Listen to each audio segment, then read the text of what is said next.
కాబట్టి అందుకే వాక్యం ఏమని చెప్తుంది చాలా తేటగా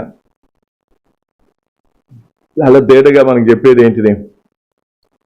దేనికి చోటు ఇవ్వద్దు, అపవాదికి చోటు ఇవ్వద్దు, బలవంతం ఏం లేదు, చోటు ఇవ్వద్దు అంటున్నా.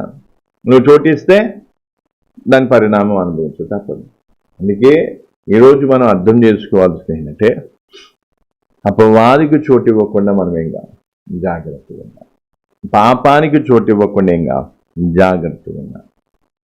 నీకు ఫ్రీ విల్ ఉంది కదా అని నిన్ను ఆటంకపై, ఇప్పుడు పాపం చేస్తుంటే దేవుడు ఆపడు, లేదా సాతానికి చోటిస్తే, దెయ్యాలకు చోటిస్తే దేవుడు ఆపడు. వదిలేస్తున్నాడు. ఎందుకు వదిలేస్తున్నాడు?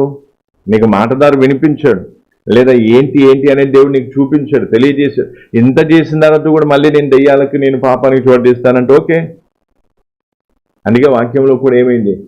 వారి యొక్క భ్రష్ట మనసుకు దేవుడు ఏం చేశాడంట? వదిలేశాడంట. దేవుడు వదిలేస్తాడు కూడా, చూసి. అందుకే కొంతమందికి ఎట్లా ఉంటుంది అంటే, మేము ఎట్లా ఉన్నా సరే ఎప్పుడు కూడా మమ్మల్ని పట్టుకొని వేలాడుతూ ఉండాలంటే కాదు. దేవుడు ఏం చేస్తాడు? వదిలేస్తాడు. దేవుడు కూడా దీర్ఘశాంతుడు. దేవుడు దీర్ఘశాంతం కలిగినా కూడా ఎంత అవకాశం ఇవ్వాలి అంత ఇచ్చిన తర్వాత చివరికి దేవుడు ఏం చేస్తాడు? వదిలేస్తాడు. అందుకే ఇజ్రాయిల్ ప్రజలు దానికి ఎగ్జాంపుల్. ఇప్పుడు ఇజ్రాయిల్ ప్రజల్ని దేవుడు ఏం చేసిండు? తాత్కాలికంగా వదిలేసిండు. కాకపోతే వాళ్ళ పితరులకు చేసిన వాగ్దానం మేరకు కొంతకాలమైనాక మళ్ళీ వారిని దర్శించడం అనేది జరుగుతుంది. అందుకే ఈరోజు అర్థం చేసుకోవాల్సింది దేనికి చోటు ఇవ్వద్దు? అపవాదికి చోటు ఇవ్వకుండా, పాపానికి చోటు ఇవ్వకుండా ఏం చేయాలి? జాగ్రత్త. లేదు నేను రహస్యంగా ఏం చేస్తాను, దెయ్యాలకు చోటు ఇస్తాను, రహస్యంగా నేను పాపాలు చేసుకుంటూ పోతానంటే ఓకే, కంటిన్యూ కావచ్చు. దేవుడు ఏం చేస్తాడు? నీకు దూరం అయిపోతాడు. ఇంకా దేవుడి సిద్ధాంతం అది. దేవుడు ఎవరికైతే, అందుకే వాక్యంలో ఏం యేసుప్రభు ఏమంట? నేను తలుపునొద్ద నిలుచుండి ఏం చేస్తాను? తట్టుచున్నాను. బలవంతంగా రావచ్చు, అది తట్టాల్సిన అవసరం కూడా లేదు. అక్కడ తట్టడానికి అర్థం ఏంటిదంటే, ఆ వ్యక్తి యొక్క ఫ్రీ విల్ను ఉపయోగించుకొని, ఆ స్వేచ్ఛను ఉపయోగించుకొని దేవునికి చోటు ఇస్తారా లేదా? దేవునికి అవకాశం ఇస్తారా లేదా? అందుకే సాతానికి దేవుడు ఏం చేశాడు? స్వేచ్ఛనిచ్చాడు. తిరుగు, ఎక్కడికి పోతావు పో, ఎవరి దగ్గర పోతావు పో. అయితే కొన్ని సందర్భాల్లో దేవుడు ఏం చేస్తాడు? ఇప్పుడు ఉదాహరణకి, ఇప్పుడు మీరున్నారు, మీ గురించి నేను ఒక సేవకునిగా నేను జ్ఞాపం చేస్తున్నా, ప్రార్థన చేస్తున్నా, ప్రభా వీరిని కొంచెం ఏం చేయి. నేను కొన్ని సందర్భాలు మీకు ఆ స్వేచ్ఛ అంటే దుష్టాత్మలు మిమ్మల్ని నియంత్రించి మీరు ప్రార్థన చేసి వాక్యము విని ప్రార్థన చేసే ఆ స్వేచ్ఛను భంగపరచకుండా సాతాన్ని, దుష్టాత్మని ఏం చేయొచ్చు? కొంతకాలం దూరంగా పెట్టవచ్చు, దూరంగా తరమొచ్చు. కానీ ఎలాకాలం అది చేయడానికి అనుమతి లేదు. చేయొచ్చు. ఈ వ్యక్తి దగ్గరికి ఏం కావచ్చు, ఏ దుష్టాత్మ రావద్దని చెప్తే జరగవచ్చేమో, కానీ దానివల్ల ప్రయోజనమేమి? దుష్టాత్మలు రాకపోయేసరికి ఇంకా విచ్చలవిడిగా పాపం చేస్తా, ఇంకా విచ్చలవిడిగా తిరుగుతూనే ఉంటాయి. ఏం లాభం? అందుకే ఇక్కడ అర్థం చేసుకోవాల్సిన విషయం ఏంటిది? దేవుడు ఏం చేశాడు? సాతాన్ని ఫ్రీగా చేయనేసి కట్టలేదు, వదిలేసిరంటే. పో, నువ్వు ఏంటికి పోతావు పో, ఎవరి దగ్గరికి పోతావు పో, ఎప్పుడు పోతావు పో.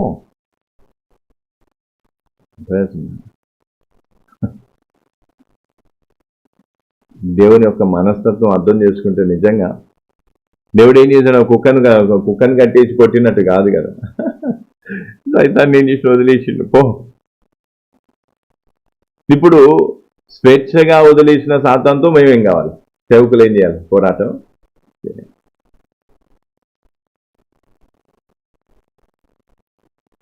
అందుకే కొన్ని సందర్భాల్లో దేవుడు ఏం చేయాలి? అందుకే ఇప్పుడు ఏంటంటే కొంతమంది ఏం చేస్తారు? స్వార్థంతో ఏం చేస్తారు? వాక్యం కావాలి, నాకు దేవుడు కావాలి అనుకున్న వారి కోసం మనం ఏం కావచ్చు?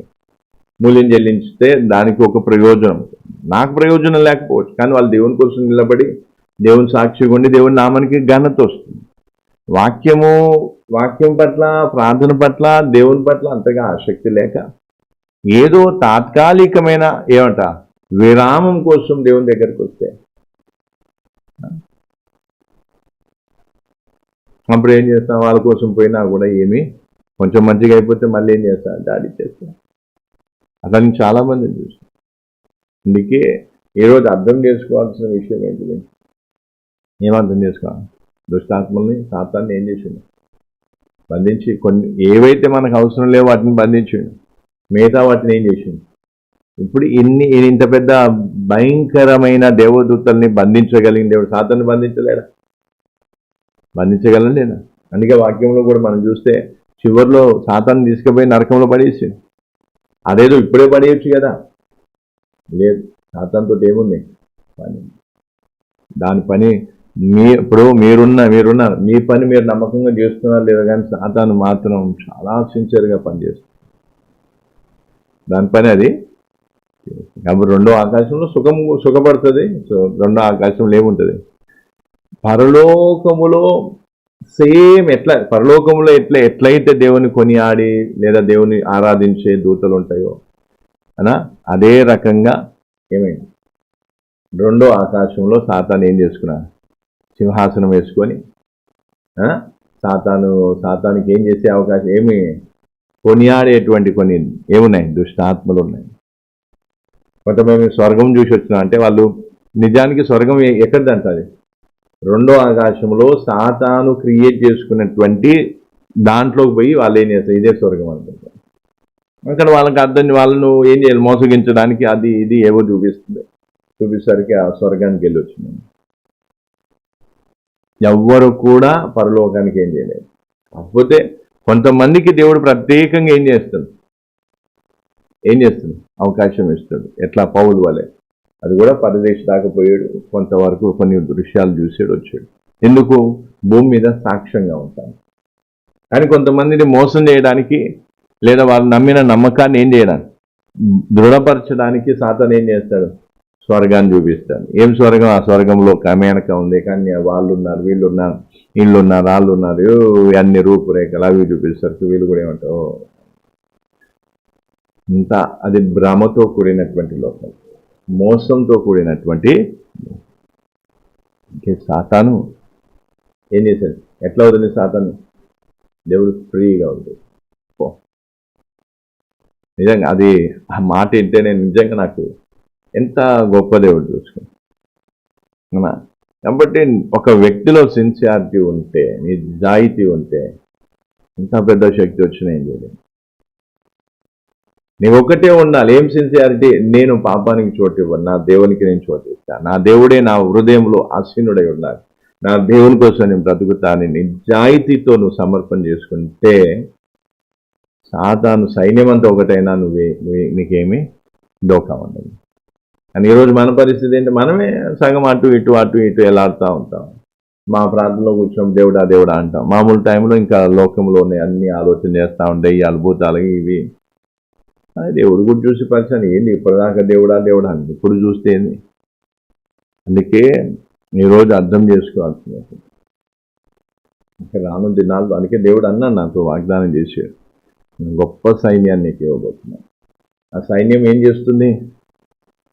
ఏం చేస్తుంది? దేవుడే కావాలని దేవుని కోసం మూల్యం చెల్లించే సైన్యం అనా, దేవుడే కావాలి. అందుకే అక్కడ ఏముంది? మన క్యాప్షన్ కూడా ఏంటిది? Forsaking everything, living for Jesus Christ. అంటే సమస్తాన్ని విడిచి కేవలం యేసు ప్రభు కొరకే జీవించే సైన్యం. అందుకే నా పరిస్థితి కొంచెం బాగాలేదు కదా, ప్రార్థన చేయించుకుంటే లేదా ప్రార్థనకు వస్తే కొంచెం మంచిగా అయిపోతా, తర్వాత మళ్ళీ నాదేదో నేను చూసుకుంటా.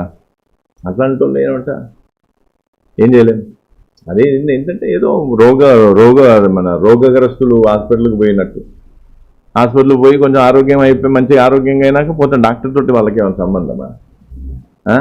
డాక్టర్ తోటి వాళ్ళకి ఏమైనా సంబంధం? బాగు చేసిన డాక్టర్ని గుర్తుపెట్టుకుంటారా? ఏదో ఎప్పుడో అవసరం వస్తే ఆ డాక్టర్ మంచి సూదులు ఇచ్చిండు, మంచిగా చూసిండు, మంచిగా ఆపరేషన్ చేసిండు, ఏదో చెప్తాం పోతాం. అట్లాగే ఈరోజు దేవుని కోసం బ్రతకాలనే ఏమున్నా, దేవునికి అవకాశం ఇచ్చి దేవుని కోసం బ్రతకాలనుకుంటే,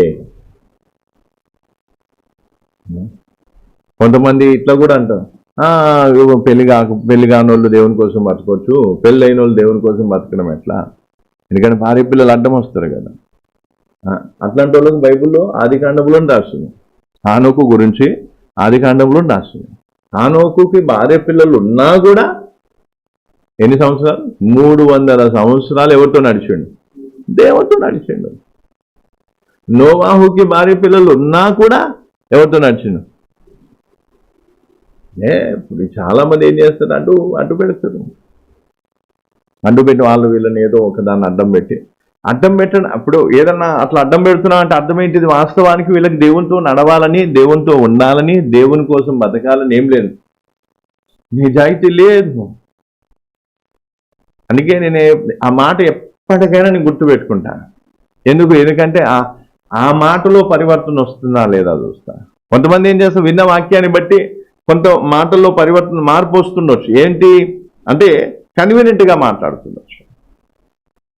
మాటల్లో మార్పు కాదు, ఏం కావాలి? సమర్పణలో మార్పు రావాలి, ఆలోచనలో మార్పు రావాలి. మాటల్లో ఏముంది? ఇప్పుడు ఉదాహరణకి నాకు కొత్తగా వచ్చి నాకు దేవుని చిత్తం గురించి తెలియదు, దేవుని ప్రణాళిక గురించి నాకు తెలియదు, అంటే ఈ విషయాలు నాకు తెలియవు. అప్పుడు నేను ఏదో మామూలుగా లోకరీతిగా మాట్లాడు. ఇప్పుడు వాక్యం విన్నప్పుడు ఏమనిపిస్తుంది?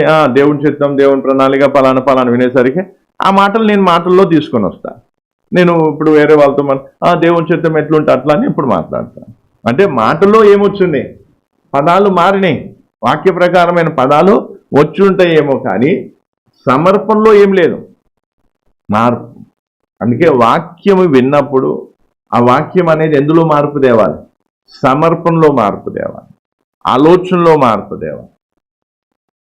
ఆ విన్న మాటల్ని తీసుకొచ్చే పలకటం కాదు కదా. అందుకే ఈరోజు చాలా మంది ఏం చేస్తారు, అందుకే దేవుడు చూస్తాడు, అవకాశం ఇస్తాడు. ఎంతవరకు ఇస్తాడు? కొంతవరకు. ఎల్లకాలం అవకాశాలు దొరకవు. దేనికి ఇస్తున్నాడు అవకాశం? నువ్వు దేవునికి అవకాశం ఇస్తావా? పరిశుద్ధ జీవితానికి అవకాశం ఇస్తావా? ఈ లోకపరమైన వాటికి కాకుండా దేవుని వాక్యానుసారమైన జీవితానికి అవకాశం ఇస్తావా? లేదా లోకానికి, పాపానికి, లేదా సాతానికి చోటు ఇస్తావా? దేనికి చోటు ఇస్తావు? అది దేవుడు ఏం చేస్తున్నాడు? Test, trial. నువ్వు దేవునికి చోటిస్తున్నావో దాన్ని బట్టి ఏముంటుంది? జీవిత విధానము ఉంటుంది. అందుకే ఈరోజు దేవునికి చోటిస్తే ఏమవుతుంది? సాతాను తరమగొట్టబడతాడు. సాతాను శక్తుల నుంచి ఏమవుతుంది? విడుదల దొరుకుతుంది. అవునా? అందుకే నేను ఆ రోజు కొంతమంది చూసుంటాను, నేను కూర్చోబెట్టి ప్రార్థన చేస్తే కూడా సాతాన్ని అవుతుంది, దుష్టాత్మలు అవుతున్నాయి, భరించుకోలేకపోతున్నాయి. నేను పోరాటం చేస్తూ ఉంటే నేను కొట్టి ఆత్మీయంగా దెబ్బలు కొడుతుంటే భరించుకోలేదు, కన్ను అవుతుంది. ఎక్కడ దానికి అవకాశం ఎక్కడ దొరికింది? ఇలా చెప్పింది కూడా భరించుకోలేక ఏమని చెప్పింది? నువ్వు ఎంత చేసినా ఈయన భార్య ద్వారా నాకు దొరుకుతుంది, ఈయన భార్య ద్వారా నాకు అవకాశం ఆల్రెడీ మొత్తం గలిబిలు చేసిందే. అవి నేను మంచిగా రక్షణ పొంది విడుదల పలానా ఏడ్చిన ఫోన్లో సరే ఏదో వచ్చిన తర్వాత పూర్తిగా విడుదల. టైం అంటే ఒక పూటలో జరగాల్సింది నువ్వు నెల రోజుల దాకా నువ్వేం చేస్తున్నా? టైం పెరుగుతుందంటే అది ఎవరిదే కారణం? దేవుడు టైం పాస్ చేస్తుడా? లేదు. నీకు తొందరగా విడుదల ఇస్తే నువ్వు తొందరగా దేవుని కోసం బతుకుతా, నీ చేసే జీవితం దేవుని మహిమార్థమే ఉంటుందని దేవుడు కోరుకుంటాడు. టైం పెరుగుతుంది అంటే అర్థమేంటి? నువ్వు చూపే ఆసక్తి మీద ఆధారపడి ఉంటుంది. అందుకే ఈరోజు చాలా మంది ఏం చేస్తా అందుకే సాతాను ఇప్పుడు దుష్టాత్మలు విడిచిపోకపోవడానికి కారణం కూడా ఏంటిది? కారణాలు ఏంటి? ఎందుకంటే దానికి తెలుసు, ఎప్పటికైనా నాకు వీళ్ళు ఏం చేస్తా చోటు. కాబట్టి ప్రార్థన చేసినప్పుడు కొంచెం దూరం ఉంటుండొచ్చు, కానీ పూర్తిగా ఏం కాలేదు. బంధం తెగదెంపులు చేసుకొని పూర్తిగా ఖాళీ చేసి నాకు ఈ వ్యక్తి వద్దు, ఈ వ్యక్తితో నాకు సంబంధం వద్దు అనేసి భయపడి ఏం కావాలి? వదిలిపెట్టి వెళ్ళిపోవాలని. వెళ్ళిపోతే మళ్ళీ వచ్చే అవకాశం తక్కువ ఉంటుంది. ఎందుకంటే అది వెళ్ళిపోగానే వెంటనే వ్యక్తిలో దేవుని కార్యం జరుగుతుంది, వాక్యము లేదా ఈ రకమైన కార్యం ఉంటుంది. కాబట్టి అందుకే అవి వదిలిపెట్టకపోవడానికి కారణం ఏంటిది? ఎందుకంటే దానికి అర్థమైపోతుంది, ఏదో ఒక రోజు వాళ్ళని మళ్ళీ నాకేమి ఇస్తారు? చోటు ఇస్తారు.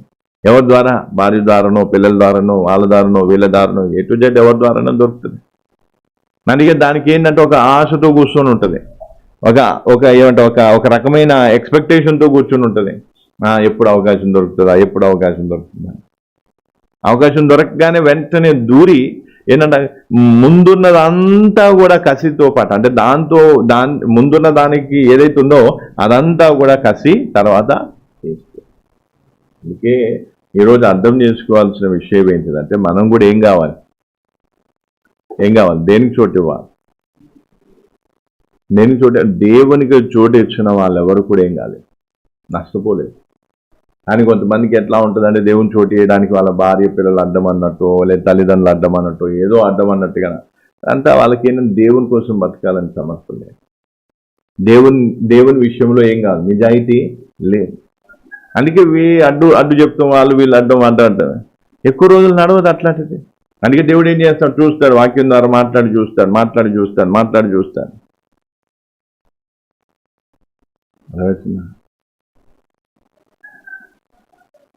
అందుకే వాక్యం కూడా ఎక్కువ వింటున్నామంటే అర్థం ఏంటిది?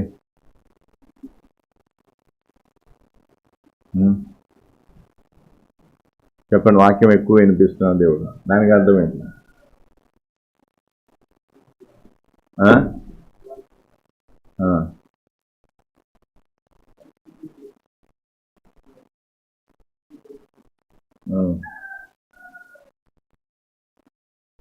వాక్యం మనము మీకు వాక్యం ఎక్కువ అందిస్తున్నాడు దేవుడు, దానికి అర్థం ఏంటి?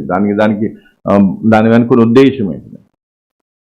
ఎక్కువ వాక్యం వినిపిస్తున్నా, వాక్యం ఎక్కువ వినిపించడానికి కారణం ఏంటిది?